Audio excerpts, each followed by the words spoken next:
জগদানন্দ দাস লিখলেন, জগদানন্দ বহু বহু তুলনা বহু, মানে তুলনা মিলছেই না। এরকম গৌর কিশোর শ্রীমান গৌরহরি আজ কিশোর হলেন। কিশোর মানে কি? কিশোর মানে ছোট্ট।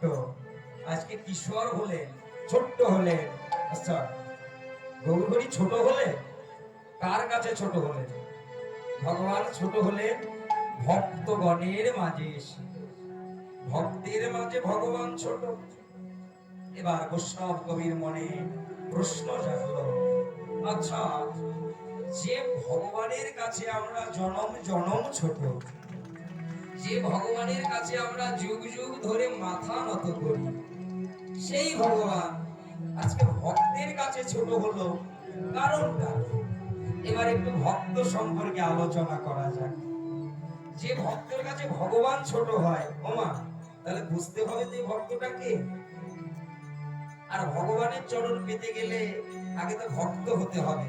শাস্ত্রে বলছে, ভক্ত না আসলে ভক্তি আসে না, আর ভক্তি না আসলে এই জীবের মুক্তি হবে।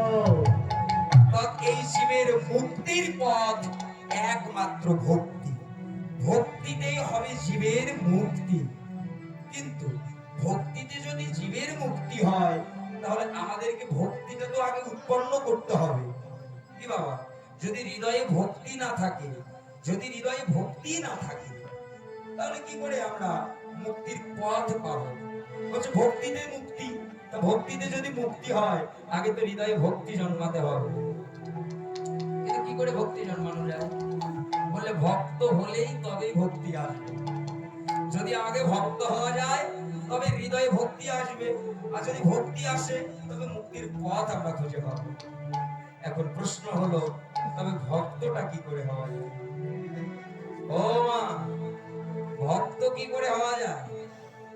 আমরা জানি যে শুধু কি কীর্তন শুনলেই আমরা প্রকৃত ভক্ত হতে পারবো? বলে না না, আমাদেরকে ভক্ত হতে গেলে কিছু নিয়ম, কিছু কানুন মেনে চলতে হবে। কিছু নিয়ম, কিছু পথ আমাদেরকে অনুসরণ করতে হবে। এই নিয়ম কানুন গুলো যদি মেনে চলি, তবেই ভক্ত হতে পারবো। তবে